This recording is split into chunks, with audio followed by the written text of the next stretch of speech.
Hi guys, it's Baby, and we're back with some more Starlight Vega. Last time we left off, we just had our first kiss with Lyria.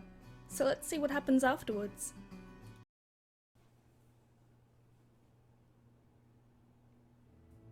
So Lyria and I are a couple now. She treats me pretty much the same as before, but somehow it feels different. I don't know how to explain it. Still, don't couples do coupley stuff? Like, we haven't even had an official date yet. Well, not that I can take her any places you'd normally go on a date. Then again, Lyria isn't a conventional person. I catch Lyria smiling at me. What is it? I was watching all the hilarious expressions on your face.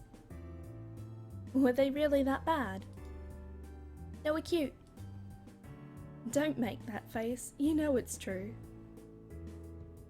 Please, let me enjoy our lovey-dovey moment for a bit longer. After all, you and I only became an official couple last night. I'm half surprised there wasn't some sort of ritual or something. She raises a brow. I mean, you know, like... What the hell did I mean? Wow, that ritual is so old-fashioned. I wasn't expecting you to take an interest in that sort of thing. What? There is one? While it's not usually my style, I'll be happy to make an exception for us. That's not... I was only teasing you.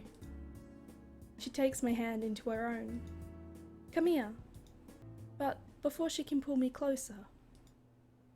Suddenly, Lyria tenses up, her head darting back and forth. Something rustles in the woods, way off to our right. Don't worry, we're too close to civilization for there to be anything dangerous around here. At least, that's what I assume.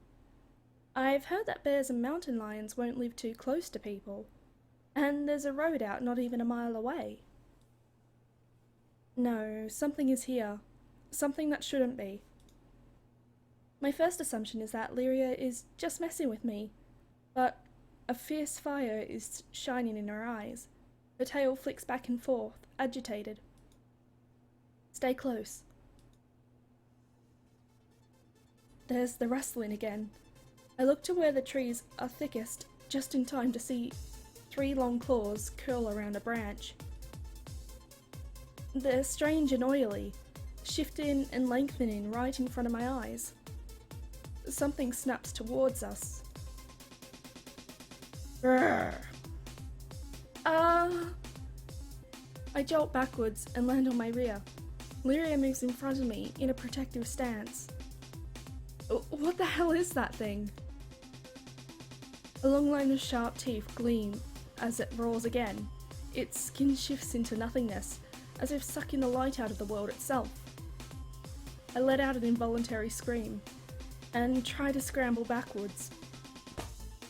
Lyria conjures a whip from her hands and cracks it at the monster. It ricochets off, having no effect.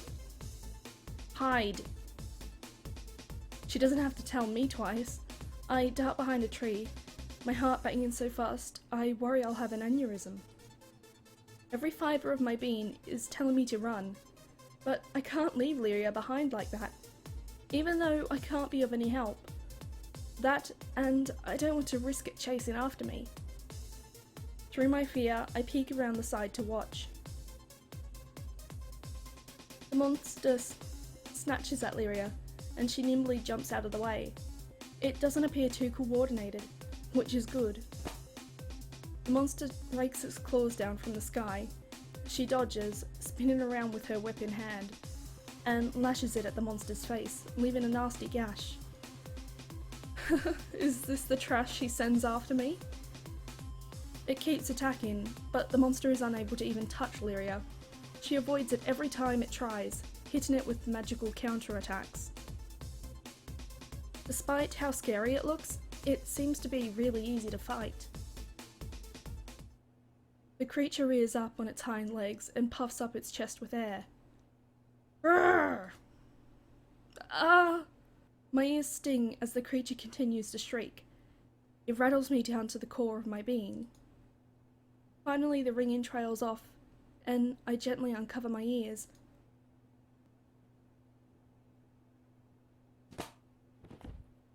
Aria! I'm flat on my back. Somehow I closed my eyes, and when I opened them, Lyria is above me. Her face is contorted in pain, and she's gritting her teeth. Something wet falls down onto my shoulder. I dab it off my clothes. It's blood. Lyria! The monster screams again. Its massive claws rise into the sky, distorting into a malicious arc. Run! But I said run! Scrambling out from under her, I turn tail and run. I look back over my shoulder to see the creature swipe at her. She quickly rolls away from the assault, landing on her heels. Crimson gashes stain her back from where the monster hit her. It's at that moment I realize something is wrong. Wait, there's not much shared pain. I'm sure of it. That's blood dripping down Lyria's back. Why does my shoulder only feel sore? The monster is finally worn out, hunched over and panting. Lyria chants aggressively. An especially large spear of lightning slams down from the sky, piercing its head from head to toe. Look! Ugh. It cries out and then bursts into little specks of light that quickly disappear, leaving behind no trace. I creep out from behind the tree. Lyria, are you alright? What the hell is going on? Aria, where? Who had the book last? Melody, of course. Why? That little rat. He lied to me. What? Little rat? You mean Sid? We have to hurry. Melody is in grave danger. What? There's no time. Hurry. We arrive at the clearing short ways away. I faintly hear Melody's voice calling. It sounds like she's in pain. Melody! The first thing I notice is Melody. The second, and a lot more shocking, is what must be a portal, gaping wide in the middle of the path. Sid flutters above Melody's head, his claws tangled in her hair, as he tries to pull her into the portal. Aria! What's going on? You damn rat! I've got a special place in hell picked out for where I'm going to shove you. You should have it just done what you were told, Lyria. You left me no choice. No choice? Sid, why? You made it perfectly clear you had no intention of going back. These humans. You're so weak-willed and disgusting. You might as well be one of them. You damned traitor. You're no master of mine. Aria! The whole time, Melody shrieks in pain, clawing at Sid with one hand while the other holds onto the book. With a final burst of strength, Sid manages to yank Melody into the mouth of the portal. They immediately vanish from sight. Lyria and I both leap after them at the same time, but we're too slow. No! I scream louder than I ever have, and without thinking twice, dive after them as the portal begins to close.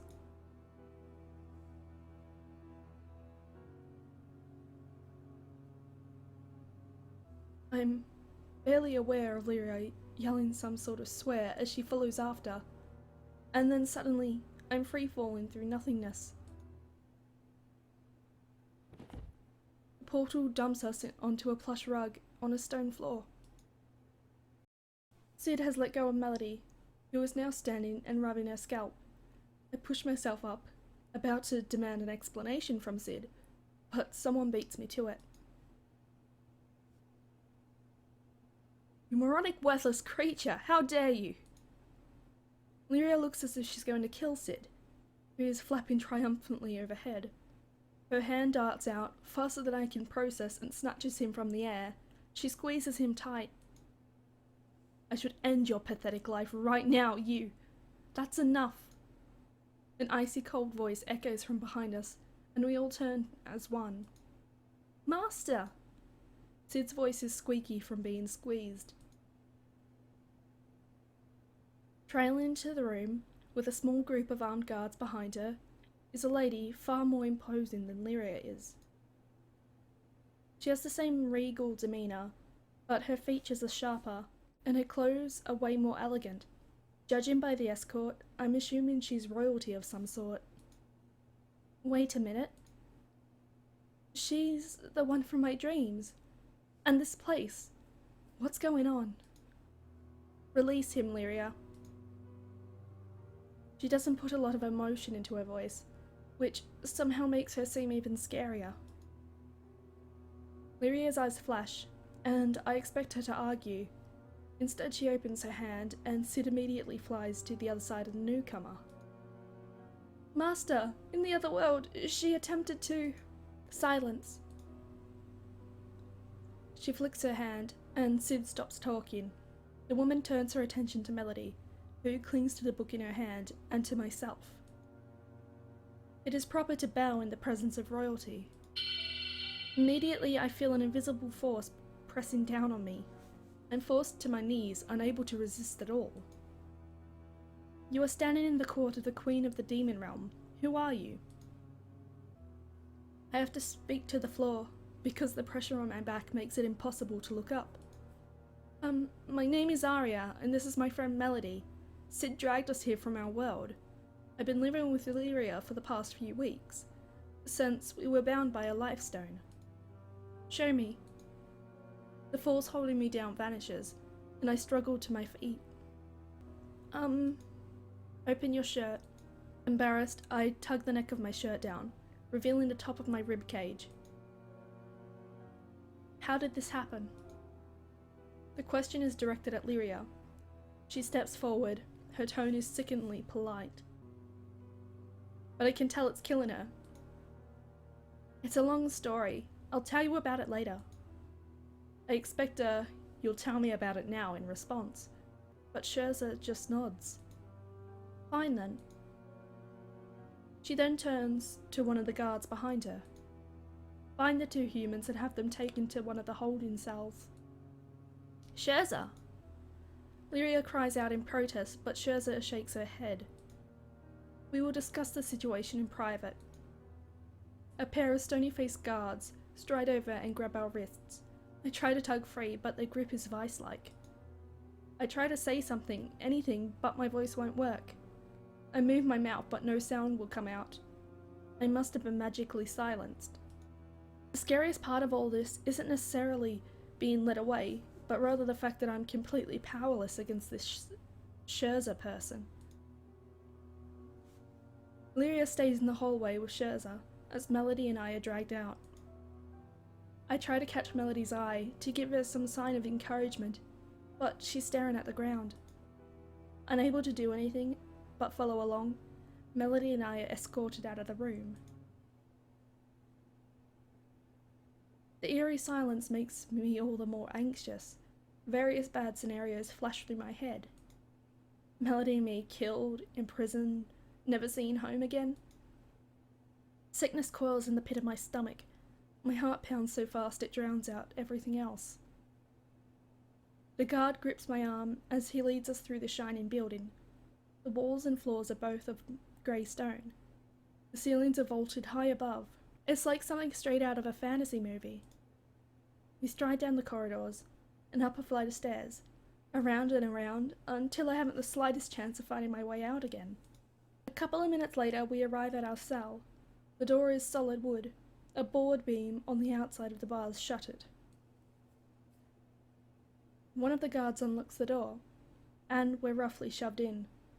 The door booms shut, and we hear the sound of the bar being slammed back into place. On the inside, it's... Is this really a cell? Melody comes and sits down next to me on the bed in the corner. I wonder how long we'll be stuck here. Are you scared? No, not really. I think if they were going to just kill us, they'd have done that already. There's no other prisoners wailing, so I guess that's a good sign. Melody, what happened? What was Sid doing? Oh, I forgot to explain.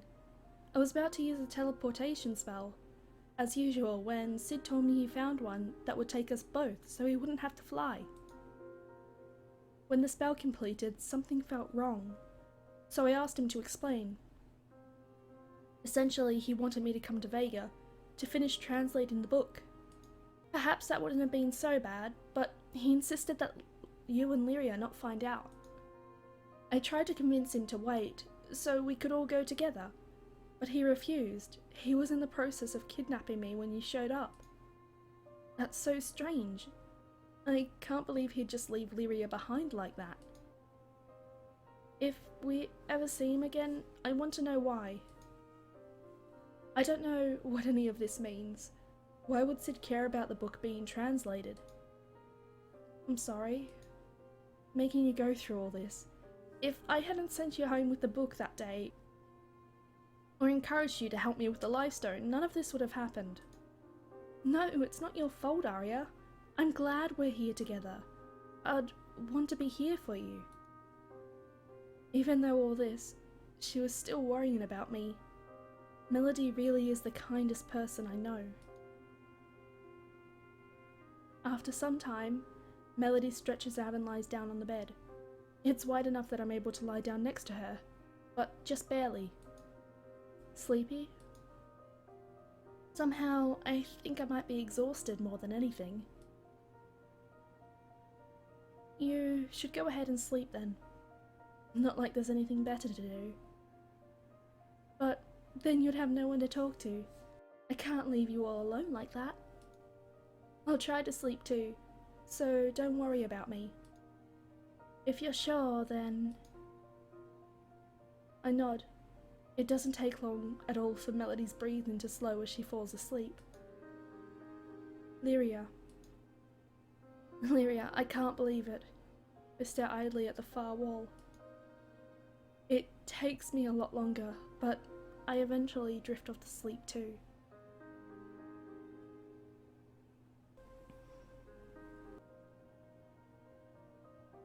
Well, we seem to be in a bit of a pickle, but that's all the time I have for now, guys. I hope you enjoy the set, and I'll see you next time. Bye bye!